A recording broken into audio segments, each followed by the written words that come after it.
Aujourd'hui, je vais parler sur la prière stratégique selon le Kairos de Dieu. Dieu est dans les détails et il est dans les symboles aussi, puis le temps est un symbole qui en fait partie. Donc, le temps dans la Bible est défini par deux mots. Il y a le mot chronos, qui parle du temps chronologique, dont le temps physique, le temps quantitatif, linéaire, dont les minutes, les secondes, les heures, les jours, les années. Donc ça, c'est le temps chronos.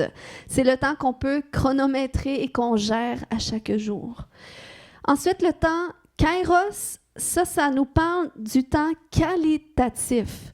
Ça nous parle du moment opportun ou du moment propice pour l'action divine. Donc, c'est le moment où est-ce que Dieu intervient pour accomplir son dessein. C'est comme un temps de basculement où c'est le temps d'une action concrète à poser. Hein? Quand c'est venu pour le temps pour une telle chose de s'accomplir, hein, lorsque c'est venu le temps pour l'accomplissement d'une promesse de Dieu dans notre vie, eh bien ça, c'est selon le temps kairos de Dieu. C'est son timing divin. Puis, il y a plusieurs histoires bibliques, et c'est ça qu'on va voir ce matin, où est-ce qu'il s'est produit des choses durant une période d'heures déterminée. Puis, c'est surprenant de constater que le même type de scénario se produit dans les mêmes types d'heures. Puis moi, personnellement, quand j'ai réalisé que Dieu me parlait dans mes songes au travers les heures, et ça m'a tellement impactée parce que je ne sais pas s'il y en a lorsqu'ils rêvent, vous vous souvenez des heures. Soit il est quelle heure, ou soit si c'est le jour ou la nuit. Il y a pas beaucoup de gens. On va prier pour ça. Mais je vous dis, c'est vraiment intéressant. Lorsque tu te mets à t'attarder, OK, ce rêve-là, est-ce que c'était le jour ou c'était la nuit, l'après-midi, le matin, il était quelle heure? Et que tu réalises que ces heures-là détiennent, peuvent t'aider à interpréter le message que Dieu veut te donner. Bien, quand tu commences déjà à t'intéresser à l'interprétation de tes rêves, tu vas voir que Dieu va te donner plus de rêves. Parce que tu commences à honorer la façon que Dieu te parle. Même si tu ne comprends pas tout, c'est pour ça que tu dois écrire. Personnellement, avant, je notais mes rêves dans des livres. Puis j'avais des tonnes de livres. Mais aujourd'hui, j'apprécie énormément les noter dans mon téléphone parce qu'après ça, je peux faire une recherche. Ah, il me semble que j'ai rêvé à telle chose. Donc, je l'écris dans mes recherches de notes et là, je peux retrouver tous les rêves qui s'apparentent pour comprendre qu'est-ce que Dieu veut me dire. Parce que Dieu est en dehors du temps chronos. Donc, Dieu peut te donner un rêve il y a 1 an et demi, puis un rêve hier qui fait du sens avec qu'est-ce que tu as rêvé il y a 1 an et demi passé. Donc, si ça peut aider quelqu'un ce matin. Puis, moi, personnellement, OK, la majorité des songes que je fais, eh bien, je me souviens de l'heure. Puis je vous dis, je ne fais pas des songes plus clairs que vous. Dieu est très symbolique avec moi aussi, mais souvent, je me souviens des heures très spécifiques ou des saisons ou des moments de la journée. Puis, quand j'ai compris OK, que Dieu me parlait au travers de ça, j'ai ressorti tous les rêves que j'avais faits en fonction des heures. C'est comme si j'ai fait un tableau d'une journée avec tous les types de rêves que je faisais en fonction de l'heure. Et quand j'ai réalisé que les rêves s'apparentaient selon le moment de la journée, puis que je les ai pris avec la parole de Dieu et que j'ai vu qu'il se produit la même chose dans la parole de Dieu, j'ai pu comparer mes rêves avec la parole de Dieu pour déceler qu'est-ce que Dieu veut me dire. Et quand j'ai vu que ça faisait énormément de sens, ça a impacté ma vie de prière, OK? Parce que c'est comme ça m'a montré comment prier pour certaines situations que je vivais, OK? Mais que dans ma vie quotidienne, tu es dans le temps linéaire, donc tu ne te rends pas compte de tous les petits détails. Tu ne te rends pas compte nécessairement de soit qu'est-ce que Dieu veut travailler dans ta vie ou qu'est-ce que Dieu veut exposer ou une situation. Tu peux t'en rendre compte. Mais souvent, Dieu va passer par les rêves pour vraiment exposer ces choses-là d'une façon beaucoup plus claire. Puis, Puis, moi, à un moment donné, je me suis rendu compte que ça, je vais vous donner un exemple personnel ce matin. C'est comme s'il y avait un élément qui revenait dans mes rêves. Puis sur une période de beaucoup de mois, quelques années même, je dirais. Mais c'est comme à un moment donné, je suis arrivée à un point, ça faisait un bout, je n'avais pas fait ce type de rêve-là, mais là, je me mets à rêver à ça à nouveau. Puis le thème central, le sujet central, c'était le délai. C'est comme je suis en retard pour faire qu'est-ce que je dois faire. Puis c'était vraiment frustrant quand je me réveillais le matin parce que Soda, pourquoi je suis en retard? Qu'est-ce qui fait que je suis en retard? On dirait que je suis prise dans un délai. Puis là, quand j'ai pris conscience de ça, associé à ce que je viens de vous partager, j'ai commencé à prier d'une façon pour adresser le délai. Je me suis comme attaquée un peu au délai. Puis là, drôlement, quand je me suis couchée la nuit, j'ai commencé à faire d'autres songes, encore plus de songes associés au délai. Puis pourtant, ça faisait quelques temps, j'en faisais pas si souvent que ça, rapproché, mais là, c'est comme les nuits étaient rapprochées, je rêvais au délai. Puis là, j'étais frustrée encore, je disais, mais Seigneur, je pense que je prie pas de la bonne façon. Donc, Seigneur, révèle-moi comment je dois prier pour que je sois plus prise dans le délai par rapport aux choses que tu essaies de me montrer. Et c'est là que le Seigneur m'a montré de façon spécifique comment prier pour ma situation, par rapport au délai.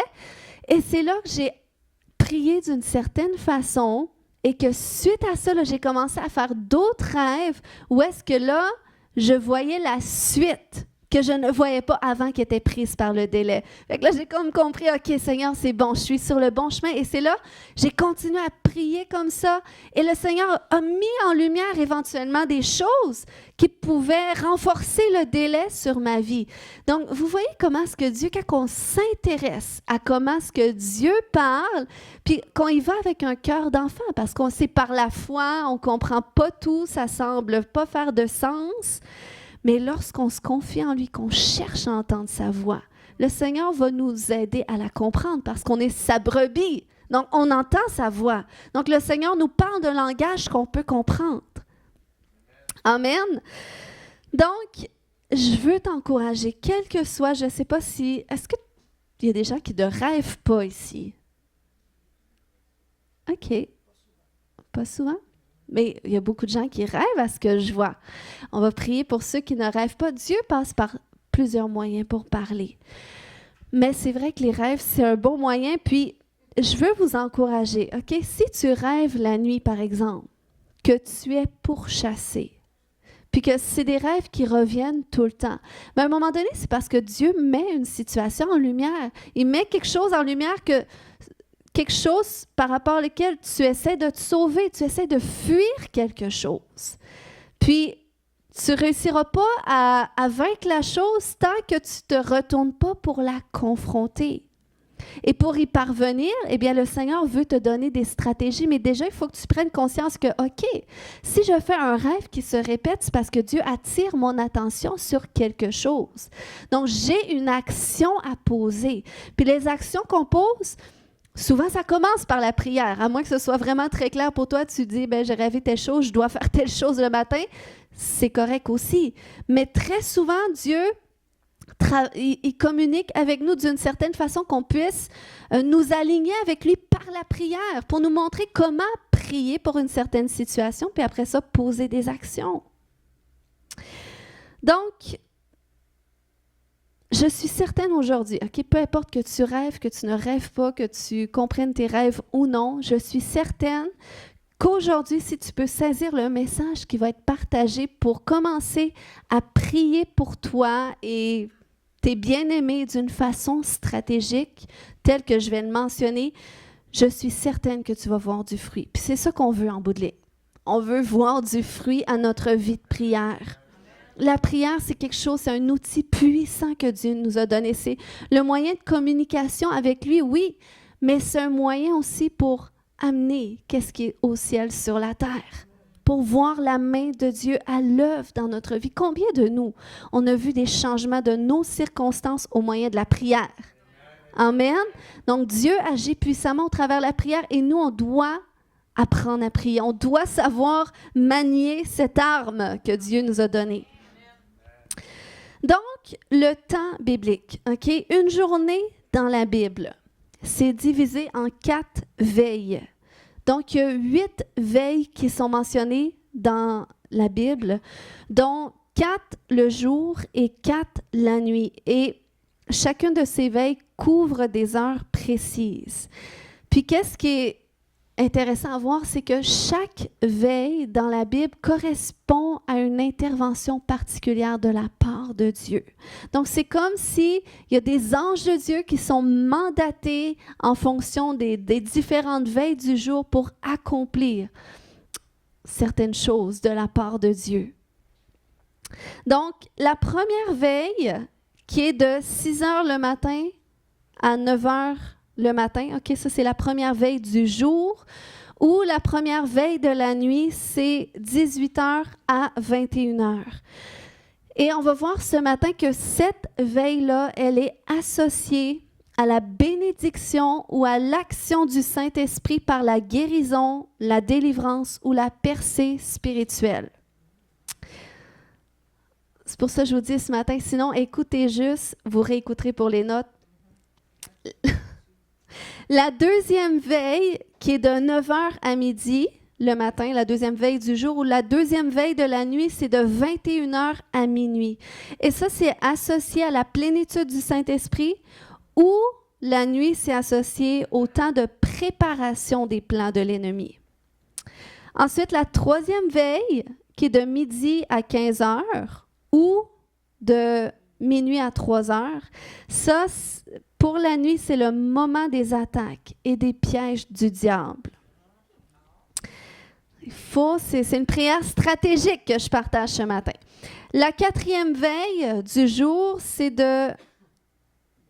Quatrième veille, oui, c'est ça. C'est de 3 heures... OK, la nuit, c'est de 3 heures du matin à 6 heures du matin. Puis le jour, c'est de 15 heures à 18 heures. Et ça, c'est marqué par l'heure de la prière, de la d'une visitation angélique ou de l'intervention surnaturelle de Dieu. Vous êtes avec moi ce matin? Soyez réveillés, s'il vous plaît. Marc 13, 35 nous dit « Veillez donc ». Dis avec moi « Veillez ». Car vous ne savez quand viendra le maître de la maison, ou le soir, ou au milieu de la nuit, ou au chant du coq, ou le matin. Donc, vous voyez ici les 4 veilles de la nuit. Puis, on va voir aujourd'hui comment prier selon ces différentes veilles-là pour vivre la manifestation de Dieu dans notre vie. Est-ce que ça vous excite? Moi, si je prêche juste ce message, pour moi, je suis très excitée. Vous ne pouvez pas savoir comment. Donc, la première veille, on va y aller avec elle ce matin. Donc, ça commence à la première heure. Souvent, quand on lit dans la Bible, à la première heure, donc on parle de 6 heures le matin. Comme je disais, c'est associé à la bénédiction ou à l'action du Saint-Esprit par la guérison, la délivrance ou la percée spirituelle. Et une première histoire de bénédiction surnaturelle de Dieu ce matin, c'est dans Luc 5. Donc, on voit nos chers disciples qui vont pêcher. Puis que pendant toute la nuit, ils essaient de prendre quelque chose, mais sans rien. Mais voyez qu'est-ce que c'est produit. Donc, on lit comme Jésus se trouvait auprès du lac de Génézareth et que la foule se pressait autour de lui pour entendre la parole de Dieu. Il vit au bord du lac 2 barques, d'où les pêcheurs étaient descendus pour laver leurs filets. Il monta dans l'une de ces barques qui était à Simon et le pria de s'éloigner un peu de terre. Puis il s'assit et de la barque il enseignait la foule. Lorsqu'il eut cessé de parler, il dit à Simon, « Avance en pleine eau et jetez vos filets pour pêcher. »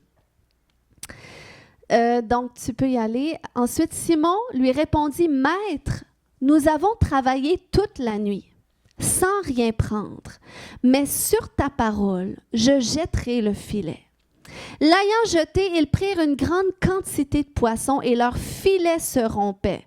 Ils firent signe à leurs compagnons qui étaient dans l'autre barque de venir les aider. Ils vinrent et remplirent les 2 barques au point qu'elles s'enfonçaient. Amen. Donc, il faut comprendre que on est à la première veille du jour. On est entre 6 heures et 9 heures du matin. Et Jésus se pointe après que les disciples aient pêché toute la nuit, mais sans rien. Ils n'ont vu aucun résultat à leur pêche. Mais là, Jésus, à la première veille, se pointe. Et il leur dit, avancez en pleine eau. Et là, eux autres, ils disent, ben, c'est n'importe quoi, on a pêché toute la nuit, ça n'a pas mordu. Mais sur ta parole. Ils ont bougé, non pas sur qu'est-ce qu'ils voyaient, qu'est-ce qu'ils avaient vu, qu'est-ce qu'ils avaient expérimenté, mais ils ont bougé sur la parole de Dieu. Fait que, est-ce qu'on peut réaliser ce matin que lors de la première veille, il y a une grâce spéciale pour bouger sur la parole de Dieu, pour voir du fruit dans notre vie, OK? Pour vivre la bénédiction surnaturelle de Dieu, parce que ça faisait aucun sens, c'était pas juste quelques poissons, mais les filets étaient remplis jusqu'à remplir les barques. Donc ça, c'est la bénédiction surnaturelle de Dieu à la première veille du jour. Ensuite, la première veille de la nuit qui est de 18h à 21h, qui est aussi la période souvent qu'on va lire appelée le soir. Si on lit les Écritures, on va prendre conscience qu'il y a beaucoup de miracles, de guérisons, de délivrances que Jésus opérait à ces heures-là spécifiques de la journée. Il passait la journée à enseigner et rendu au soir, c'est là qu'il faisait le ministère. Donc, les anges de Dieu qui étaient mandatés pour la guérison, la délivrance, eh bien, c'était le soir qui libérait leur action particulière. On le lit dans Matthieu 8,16 que le soir, dis avec moi le soir, on amena auprès de Jésus plusieurs démoniaques. Il chassa les esprits par sa parole et il guérit tous les malades. Marc 1,32, dis avec moi le soir.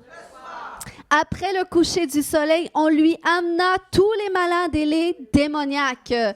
Donc, si tu as besoin d'un miracle, d'une guérison, d'une percée, c'est une heure favorable pour appeler ces choses par la prière et t'attendre à celle-ci, t'attendre à une intervention surnaturelle de Dieu.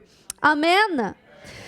Ensuite, à l'arrivée de la deuxième veille du jour, dis avec moi deuxième veille.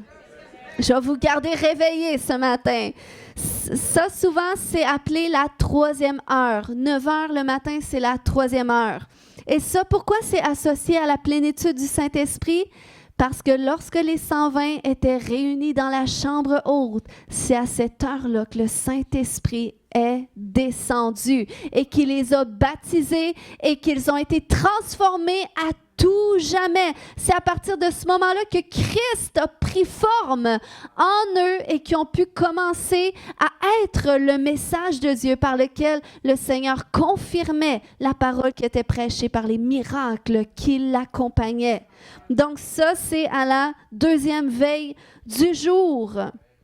Puis c'est pas pour rien que c'est arrivé à ce moment spécifique, que l'onction du Saint-Esprit est descendue pour revêtir les disciples. Parce que à cette même veille de la nuit, c'est là que l'ennemi prépare ses pièges contre les élus de Dieu. Mais la bonne nouvelle, c'est que le Saint-Esprit est descendu à cette heure-là pour briser tous les jougs. Amen. Puis on va rentrer dans quelques histoires qui vont nous montrer comment l'ennemi, c'est à cette heure-là qu'il prépare ses pièges. On voit un premier exemple avec Lot, lorsqu'il habitait la région de Sodome et de Gomorrhe. À un moment donné, c'était venu le temps de juger cette nation. Puis Dieu a envoyé 2 anges cogner à la porte de Lot. Et lorsque les anges de Dieu sont rentrés parce qu'ils avaient une forme humaine, eh bien la Bible va nous dire que les hommes de la ville ont commencé à entourer la maison de Lot. Ça dit dans Genèse 19,4, ils n'étaient pas encore couchés, donc on était le soir, un petit peu plus tard, que les gens de la ville, les gens de Sodome entourèrent la maison. Depuis les enfants jusqu'aux vieillards, toute la population était accourue. Ensuite de ça, en passant, la deuxième veille, c'est souvent appelé la nuit, OK, dans la Bible.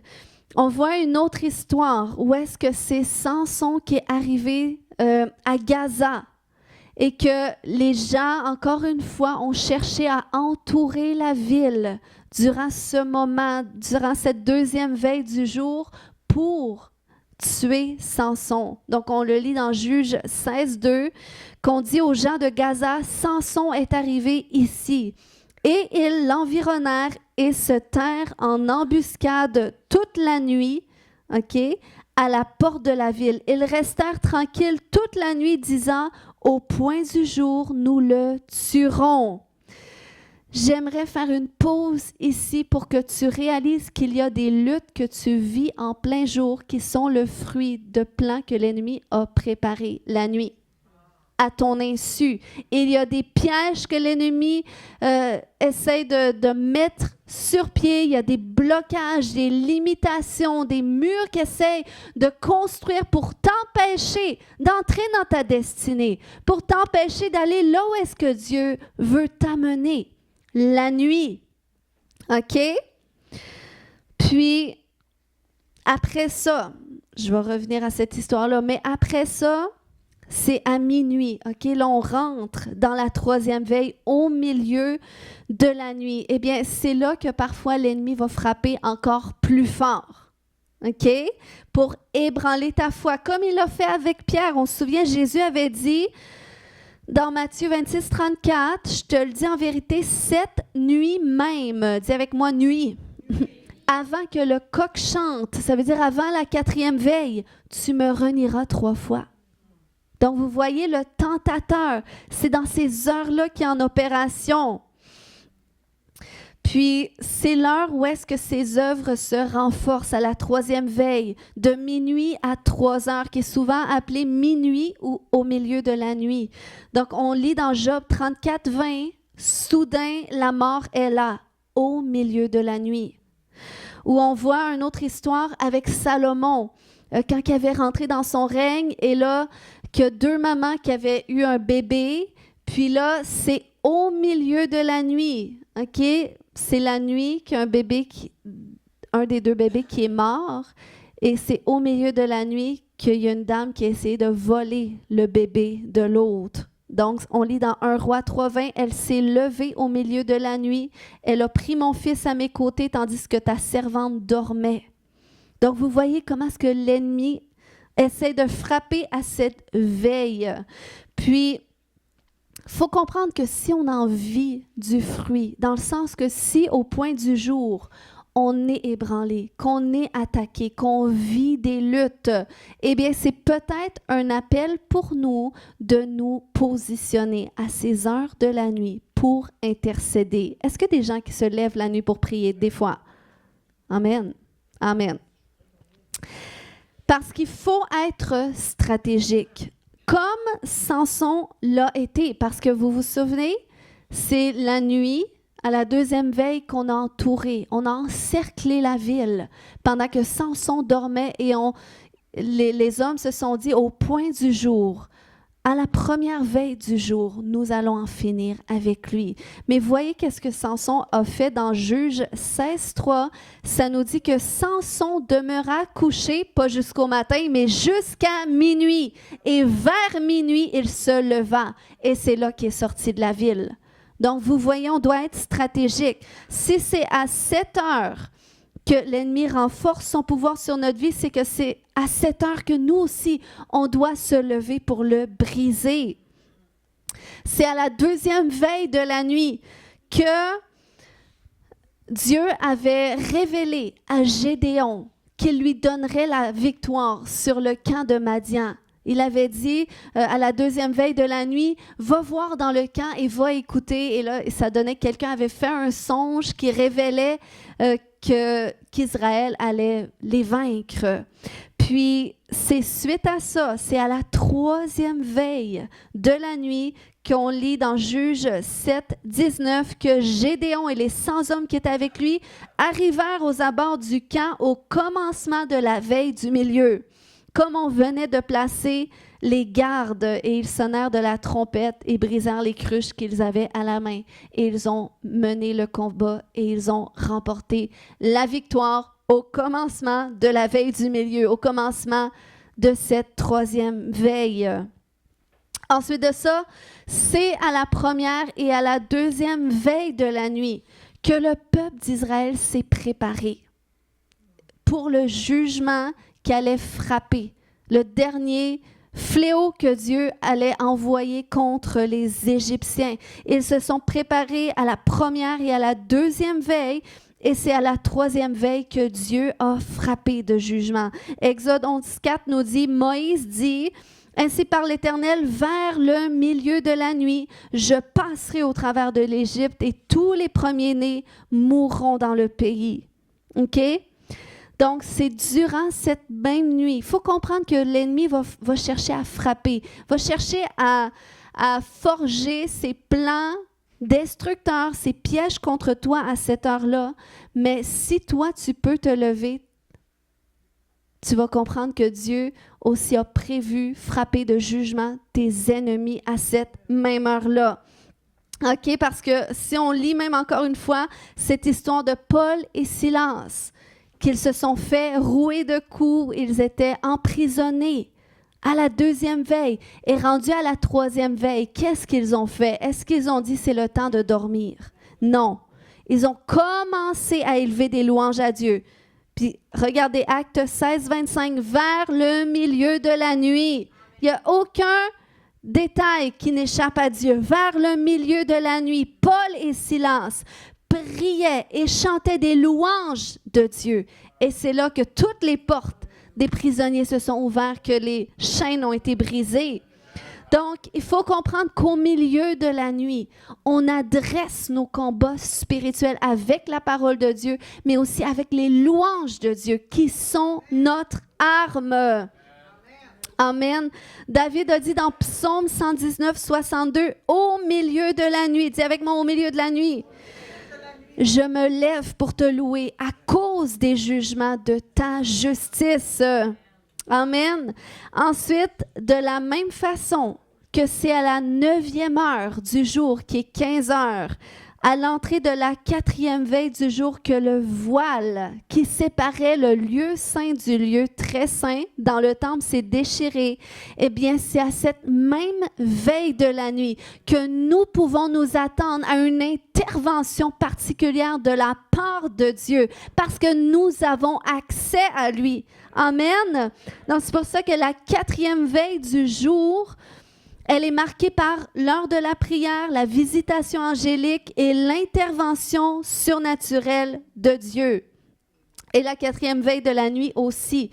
Donc, pourquoi l'heure de la prière? Parce qu'on lit dans Actes 3:1 que Pierre et Jean montaient ensemble au temple. À l'heure de la prière, c'était la 9e heure.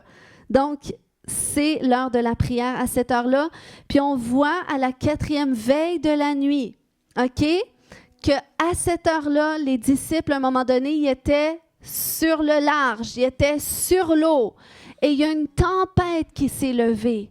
Mais Jésus s'est pointé en marchant sur l'eau. Et c'est à ce moment précis de la nuit que Pierre, il a poussé sa foi à un autre niveau. Lui aussi, il a marché sur l'eau avec Jésus. Donc, c'est pour ça que tu dois comprendre qu'à cette veille de la nuit, entre 3h et 6h du matin, il y a une grâce spéciale pour marcher sur la parole de Dieu, mais aussi pour pousser ta foi à un autre niveau qui va t'amener à faire des choses en dehors de la barque, en dehors de tes limitations. Amen. C'est aussi à cette heure que Jacob, et ça c'est une de mes histoires préférées, que Jacob a lutté avec un ange de l'Éternel qui devait partir avant l'aube du jour. Ah, qu'est-ce qu'on peut manquer si on se lève pour prier après 6 heures? On peut manquer des anges de Dieu qui peuvent être là pour relâcher des bénédictions sur notre vie. Ça dit dans Genèse 32, 26, c'est l'ange qui dit « Laisse-moi aller car l'aurore se lève ». Mais je vais dire, mais Jacob répondit, je te laisserai point aller que tu ne m'aies béni. Et c'est là, à ce moment, avant l'aube du jour, avant 6 heures du matin, que l'ange de l'Éternel a changé son nom. Il l'a réconcilié avec sa véritable identité et avec sa destinée. Et au point du jour, il lui a permis d'être réconcilié avec son frère. Son alliance avec son frère a été restaurée. Amen. Donc ça nous enseigne qu'il y a des bénédictions que nous pouvons aller chercher avant le lever du soleil. Voilà pourquoi la prière tôt le matin a une puissance aussi. David a dit dans Psaume 57, 8 et 9, « Réveille-toi », peux-tu dire « Réveille-toi, mon âme ». Il dit, « Réveillez-vous mon luth et ma harpe, je réveillerai l'aurore. Je te louerai parmi les peuples, Seigneur, je te chanterai parmi les nations. » Donc, c'est un moment puissant lorsque tu te lèves pour prier à cette heure-là parce que tu peux défaire tous les plans que l'ennemi a essayé de construire durant la nuit. Tu peux prendre autorité contre ces choses-là et déclarer les versets du passage de Ésaïe 54, tu déclares toute arme forgée contre moi cette nuit est nulle et sans effet. Alléluia. Puis tu déclares la parole de Dieu, puis c'est à ce moment que tu peux commander la bénédiction. Pour le matin, qu'est-ce que tu veux voir dans le jour? Job avait dit, as-tu depuis que tu es au monde commandé au point du jour? Et as-tu montré à l'aube du jour le lieu où elle doit se lever? On doit commander les choses qu'on veut voir se produire dans notre vie, dans notre famille, au travail, à l'école. C'est comme ça qu'on va voir le ciel se manifester sur la terre. Si on peut commander avant, parce qu'il y a des anges à l'Éternel qui sont positionnés pour accomplir les décrets qui sortiront de ta bouche. Donc, je ne sais pas si je peux inviter des gens à se lever pour prier avant l'aube du jour, mais il y a une puissance de Dieu pour défaire les plans de l'ennemi et pour bâtir ce que Dieu a prévu dans ta journée. Amen. Et moi, c'est de la sorte. Quand j'ai pris conscience du délai dans un certain moment de ma journée, dans mes songes, j'ai dit, l'ennemi essaye d'attaquer quelque part. L'ennemi essaye d'amener le délai. Et il y avait un autre détail qui revenait et que c'était avant l'aube. Et c'est là que le Seigneur m'a dit, je veux que tu appelles les choses que j'ai promises sur ta vie avant l'aube du jour. Avant que tu les vois, je veux que tu te positionnes et que tu les appelles. Et c'est en le faisant d'une façon prophétique, mais aussi physique, en me levant pour prier, pour décréter qu'est-ce que Dieu a promis, que le Seigneur a exposé des décrets de l'ennemi. Il a exposé des plans de l'ennemi pour lesquels j'ai pu dire maintenant c'est terminé. Donc c'est pour ça, est-ce que des gens qui peuvent être plus sages que l'ennemi, qui peuvent être plus rusés que l'ennemi, qui vont se lever et qui vont se positionner? Amen. Donc en conclusion, Dieu nous appelle à être stratégiques.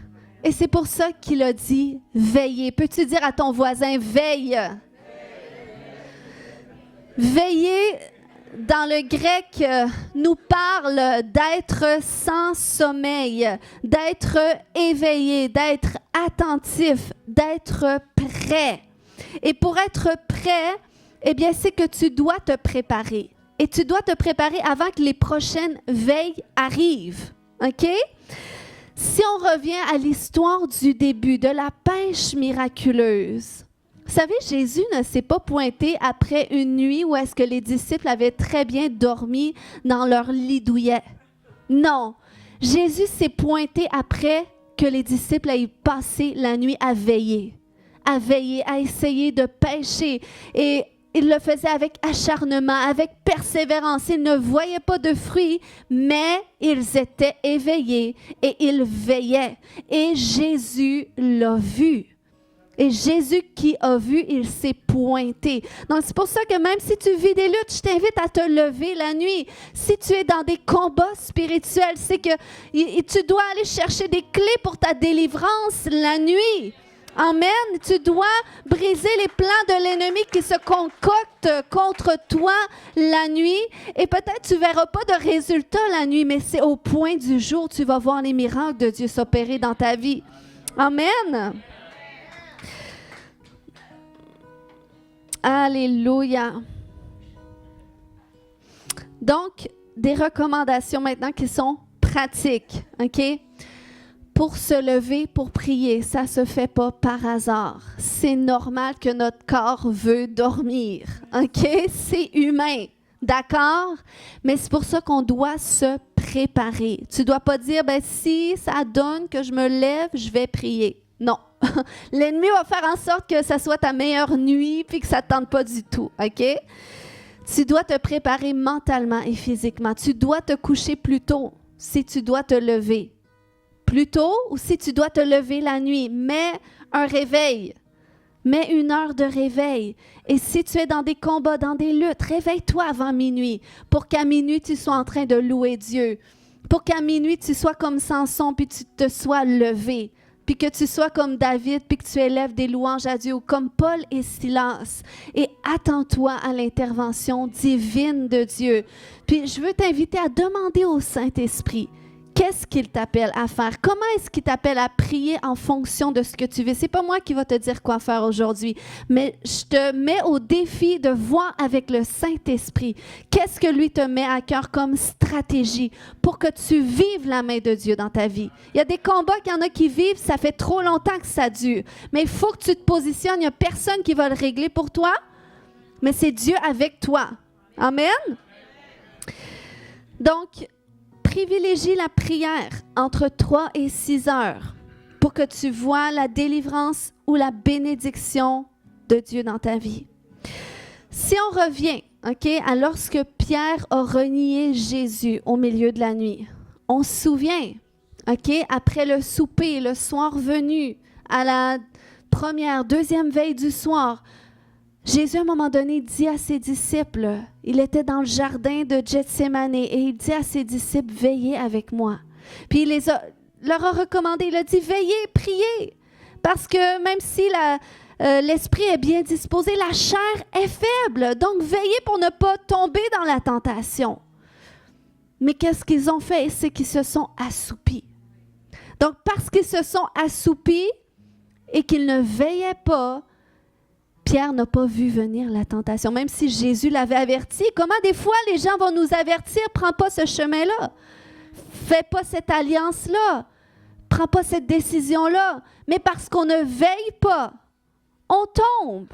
Puis on prend un mauvais chemin et finalement on réalise, ah, c'était pas la bonne chose, je pensais que Dieu était là. Oui, mais est-ce que tu as veillé? Est-ce que tu as prié? Est-ce que tu as amené ça devant Dieu? Jésus a dit dans Matthieu 24, 43, « Sachez-le bien, si le maître de la maison savait à quelle veille de la nuit le voleur doit venir, il veillerait et il ne laisserait pas percer sa maison. » Le voleur va essayer de se pointer la nuit. C'est pour ça qu'on doit veiller. Amen. Puis on doit veiller en nous positionnant dans la prière de façon stratégique pour attirer l'intervention divine de Dieu. Luc 12, 37 nous dit « Heureux ces serviteurs que le maître, à son arrivée, trouvera veillants. Je vous le dis en vérité, il se scindra, les fera mettre à table et il s'approchera pour les servir. Qu'il arrive à la 2e ou à la 3e veille, heureux ces serviteurs s'il les trouve veillants. » Veiller, c'est une position dans l'esprit. Tu dois faire le choix de veiller. Peu importe quelle journée ou quel moment de la journée que Dieu te met à cœur, de te lever dans la prière. Tu dois veiller déjà à qu'est-ce que le Saint-Esprit te montre sur la façon que tu dois adresser tes circonstances. Si tu as des songes qui reviennent, des luttes qui reviennent, c'est un signe qu'il y a quelque chose que Dieu veut traiter dans ta vie, qu'il y a une action particulière à poser. Alors lève-toi dans la prière, positionne-toi dans la prière, demande au Saint-Esprit la sagesse et la révélation sur la façon que tu dois adresser ces choses-là. Et tu vas voir, il va libérer sa puissance dans ta vie. Il va libérer sa grâce. Amen. Et c'est là que tu vas vivre des témoignages. Tu vas voir son action à l'œuvre. Donc, si je résume les horaires d'éveil, ce matin, vous pouvez le prendre en photo. La première veille de 6h à 9h ou de 18h à 21h, c'est un moment pour appeler et déclarer la guérison, la délivrance, la bénédiction selon le temps et les alliances de Dieu. La deuxième veille, qui est de 9h à midi ou de 21h à minuit, c'est un moment d'intercession pour la destruction des plans de l'ennemi, avec la parole de Dieu et l'onction du Saint-Esprit aussi.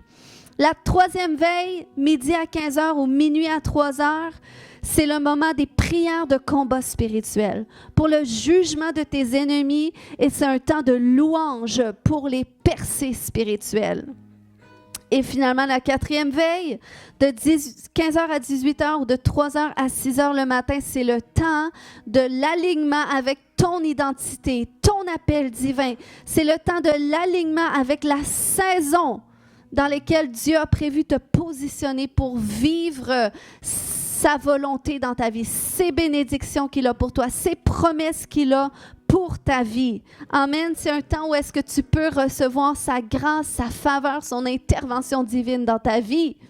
Amen. Est-ce qu'on peut se lever et prier ce matin?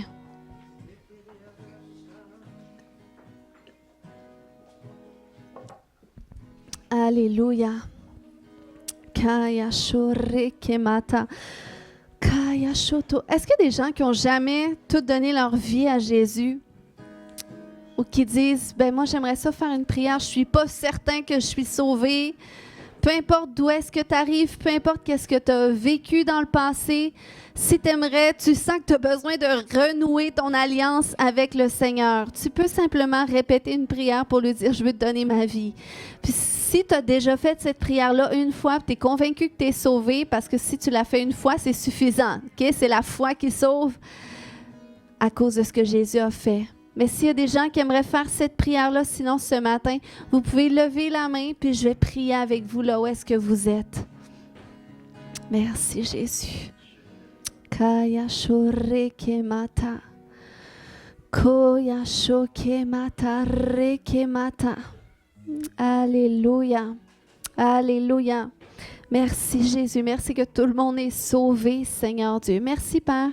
De toute façon, notre salut, Seigneur, c'est pas grâce à qu'est-ce qu'on fait qu'on est sauvé, mais c'est à cause de notre foi envers qu'est-ce que toi tu as fait, Jésus, qu'est-ce que toi tu as accompli.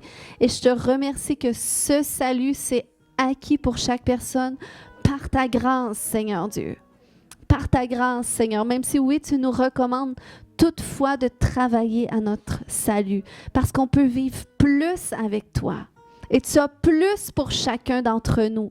Et je te remercie que tu as plus pour mes frères et mes sœurs aujourd'hui, Seigneur Dieu. Tu as prévu libérer ta grâce sur leur vie d'une façon particulière. Et je te prie, Saint-Esprit, à l'instant, de révéler à tous et à chacun de quelle façon est-ce qu'ils doivent se positionner dans la prière pour appeler les choses qui ne sont pas comme si elles étaient.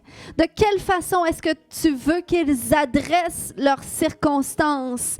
Alléluia! Si tu sens ce matin que tu étais peut-être endormi spirituellement, dans le sens que peut-être tu ne prenais pas à cœur tant que ça ta vie de prière ou ton positionnement dans la prière, est-ce que tu peux te repentir à Dieu? La repentance, c'est simplement de prendre une décision de changer de voie, de changer de direction et d'aller dans celle de Dieu. Ce matin, si tu sens que tu dois te repentir pour les endroits de ta vie où est-ce que tu étais endormi, où est-ce que tu n'as pas pris garde, oui, Seigneur, tu entends ces prières ce matin et je veux me repentir, Seigneur Dieu, au nom de toutes ces voix ce matin qui s'humilient devant toi, Seigneur Dieu, et même pour ma propre voix, Seigneur Dieu, dans certains domaines de ma vie, Papa, où est-ce que, Seigneur, nous avons manqué, Seigneur, de nous lever, de nous positionner, d'être réveillés, d'être prêts, Seigneur Dieu. Et par oui, peut-être que nous avons passé à côté de certaines bénédictions. Peut-être que nous avons passé à côté de ton intervention. Peut-être que nous avons passé à côté de nos délivrances, à côté des guérisons, des miracles que tu voulais opérer dans notre vie, à côté de ton intervention divine, Seigneur, parce que oui, Papa, nous étions peut-être trop centrés sur notre propre ventre, Seigneur, sur notre désir, Seigneur, de nous assoupir, mais on se repat pour cela. Est-ce que des gens qui peuvent prendre la décision de prendre une autre direction aujourd'hui pour dire je veux être un homme, une femme de prière. Oh, je veux être un intercesseur. Oui, Seigneur Dieu, je veux me lever. Tu cherches un homme, une femme qui se tienne à la brèche en faveur du pays afin que tu ne le détruises pas. Et je veux, Seigneur, répondre à cet appel. Je veux répondre à cet appel. Cet appel qui ne dépend pas de moi, mais de toi, Seigneur, toi qui as mis en moi la capacité de le faire. Oh, ce matin, je sens que si tu te repens, si tu es sincère pour dire, Seigneur, fais de moi cet homme, cette femme de prière, cette femme qui aime prier, cet homme qui aime prier. Je sens ce matin qu'il y a un dépôt du Saint-Esprit qui va tomber sur toi. Alléluia, il y a un dépôt du Saint-Esprit. Remataya Shoto. Oh, le Saint-Esprit va t'embraser. Il va t'embraser d'un feu nouveau. Ce n'est ni par force, ni par puissance, mais c'est par mon esprit, dit Dieu. C'est par mon esprit. Rete, je te donne la capacité, dit le Seigneur. Je mets en toi le vouloir et le faire. Je mets en toi la capacité. Oh, j'ai juste besoin de ta voix. Oh, est-ce qu'il y a des gens qui disent, Seigneur, me voici. Je te donne ma voix. Rataya Shoto. Oh, je veux me réveiller. Oh, Seigneur, j'accepte de me détacher de ce qui m'assoupit, Seigneur Dieu. Oh, j'ai toute l'éternité pour me reposer. Retamaya Shoto. Oh, est-ce que quelqu'un peut recevoir la révélation qui est capable de ne pas dormir 10 heures par jour et d'être en forme? Rekemaya Shoto. Koya Shoto. Koya Shoto, embrase-moi. Oh, qui peut prier ce matin? Embrase-moi. Mets en moi un feu nouveau pour la prière. Remata rekemaya shoto. Koya tarebata. Koya shoto. Il t'appelle, il t'appelle, il t'appelle, il t'appelle, oui. Il dit, monte ici parce que je vais te révéler des choses. Alléluia. Monte ici parce que tu n'as pas tout vu, ce que tu dois voir s'accomplir dans ta vie. Kaya shoremakata, koya shoto. Koya Shoto. Oh, si ce matin tu te sens interpellé d'une façon ou d'une autre, peut-être, mais j'aimerais particulièrement prier pour ceux qui se sentent peut-être secs dans leur vie spirituelle. Et tu dis, j'aimerais vivre un rafraîchissement, j'aimerais qu'un feu nouveau vienne sur moi. Oh, parce qu'une simple prière, oh, une simple imposition des mains, oh, et le Seigneur peut te transmettre ce feu nouveau que tu as besoin. Roque, même pas besoin de t'imposer les mains. C'est par la foi. C'est par la foi. Il est ici ce matin. Alléluia. Et pendant que l'équipe de louange vont faire un chant, j'aimerais que ceux qui ont besoin de vivre ce feu nouveau avec Dieu. Rekemaya Shoto. Alléluia. Ceux qui ont besoin de faire l'expérience d'un feu nouveau. Alléluia. Vous pouvez venir devant et nous allons prier ensemble. Alléluia. L'équipe de prière ce matin, vous pouvez venir devant avec moi. Kaya shoremakata. Kaya shonte. Venez en ligne comme ça ici, puis on va prier pour vous simplement. L'équipe de prière, on va vous imposer les mains. Merci Jésus. Kayashoramakata. Koyasho. Est-ce que je peux avoir des hommes qui se tiennent derrière? J'aimerais Serge, François, si tu peux aller derrière aussi, s'il vous plaît. Kayashoremakata. Kayashoto. Kayashoto. Il y a un feu ce matin. Il y a un feu nouveau qui va venir ce matin. Alléluia. Embrase. Embrase. Embrase-la, Seigneur. Koyashanta, ton feu. Ton feu. Oh, ce matin, je te départis de tout feu étranger, de tout ce qui prend la place du feu de Dieu. Et ce matin, reçois ce feu nouveau, soit nouvellement embrasé par le feu du Saint-Esprit. Kayashoto, reçois. Ton papa t'aime tellement. T'es sa fille bien-aimée. Puis t'as choisi pour lui. T'es sa fierté.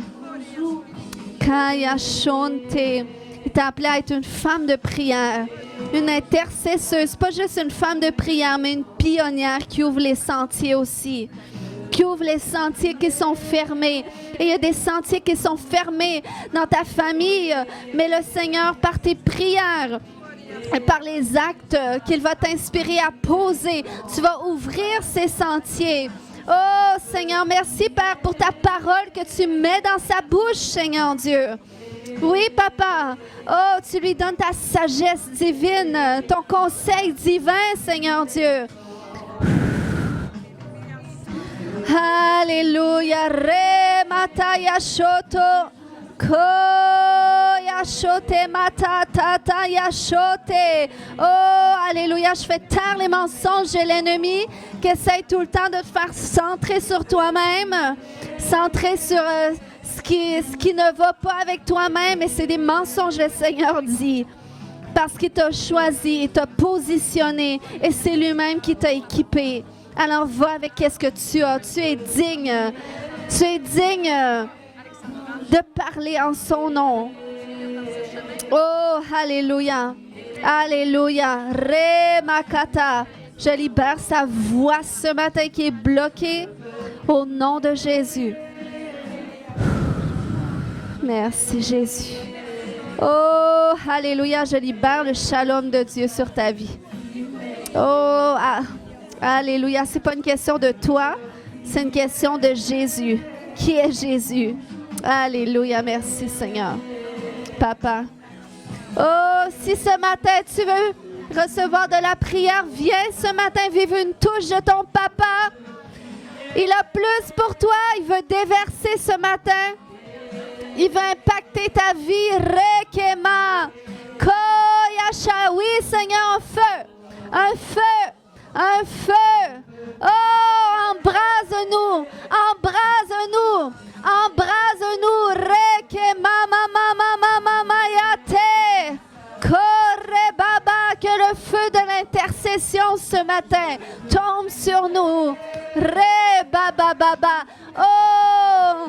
Oh, plus de révélations, papa. Plus de rêves. Plus de stratégies. Reke mama mama mayante. Koya shanta. Kaya shoreke mama mama maya shoto. Kaya shoto, oui Seigneur. Plus. Est-ce que vous pouvez prendre les mains? Alléluia. Plus, papa. Plus. Reke mama yashoto. Kaya shote. Kaya shoreke mama mama mayante.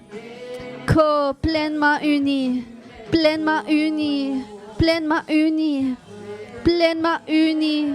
Oh papa, tu n'as oublié aucun d'eux, Seigneur. Aucune de leurs prières n'est tombée à terre, Seigneur. Et je te remercie, papa, que la saison d'exaucement, que la saison de percée, elle est déjà ouverte et elle continue. Elle n'est pas terminée, papa. J'appelle le plus. que tu as pour cette famille, papa. J'appelle le plus, papa. Le plus. Merci pour ton huile, Seigneur. Ton huile, papa, qui vient, Seigneur, sur ce qui est desséché. Tes fleuves d'eau vive. Tes fleuves d'eau vive. Oh, reka mama mama yashonto. Kaya shote.